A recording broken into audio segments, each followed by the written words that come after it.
আসসালামু আলাইকুম, সবাই কেমন আছেন? আশা করি সবাই অনেক অনেক ভালো আছেন। আজকে আমি ঘরে কিভাবে বিট লবণ তৈরি করবেন একদম পারফেক্ট ভাবে সেই ভিডিওটাই শেয়ার করব। আশা করছি এই বিট লবণের ভিডিওটা আপনাদের কাছে খুবই ভালো লাগবে। এভাবে একবার বিট লবণ তৈরি করে আপনারা বছর জুড়ে কিন্তু সংরক্ষণ করে রেখে দিতে পারবেন। এখন কথা না বাড়িয়ে দেখে নেই আমি কিভাবে হোমমেড এই বিট লবণটা তৈরি করলাম। বিট লবণ তৈরি করার জন্য একটা ফ্রাই প্যানে দিয়ে দিব আমি 5 থেকে 6টা শুকনো মরিচ। এখন এই শুকনো মরিচটাকে কাঠখোলায় খুব ভালোভাবে ভেজে নিতে হবে।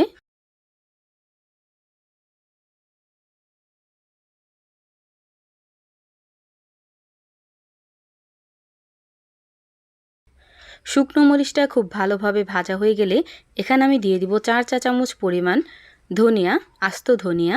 দিয়ে দিলাম 2 চা চামচ পরিমাণ জিরা। এখন এই জিরা আর ধনিয়াটাকে খুব ভালো করে ভেজে নিতে হবে। ধনিয়া আর জিরাটা যখন খুব ভালোভাবে ভাজা হয়ে যাবে ওই পর্যায়ে এসে এখানে আমি দিয়ে দিব কালো লবণ। এটা কিন্তু বিট লবণ তৈরি করতে লাগে।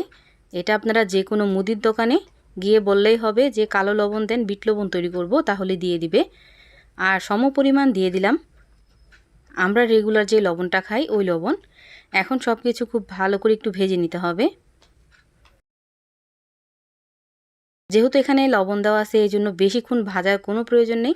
যখন দেখবেন খুব সুন্দর একটা ফ্লেভার চলে আসছে তখনই চুলাটাকে অফ করে দেবেন।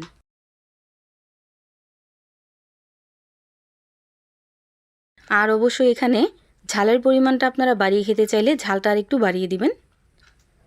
আর এই তো দেখতেই পাচ্ছেন খুব ভালোভাবে এইভাবে আমি 3 থেকে 4 মিনিট পর্যন্ত ভেজে নিছি। এখন আমি ঠান্ডা করার জন্য রেখে দেব ঠিক এইভাবে।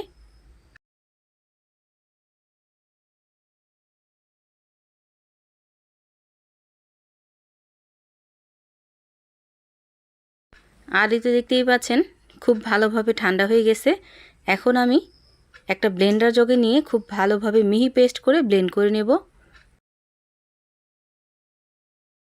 সবগুলো মিশ্রণ আমি ব্লেন্ডার জগে নিয়ে নিছি। আর দিয়ে দিলাম 2 চামচ পরিমাণ লাল মরিচের গুঁড়া। এখন ঢাকনা লাগিয়ে খুব ভালোভাবে মিহি পেস্ট করে ব্লেন্ড করে নেব।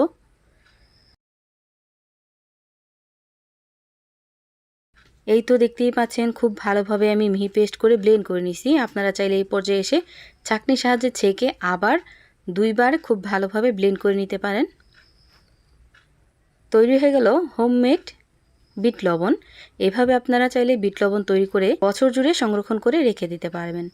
ভিডিওটা আপনাদের কাছে কেমন লাগছে অবশ্যই কমেন্ট করে জানাবেন। সবাই ভালো থাকবেন, সুস্থ থাকবেন। আল্লাহ হাফেজ।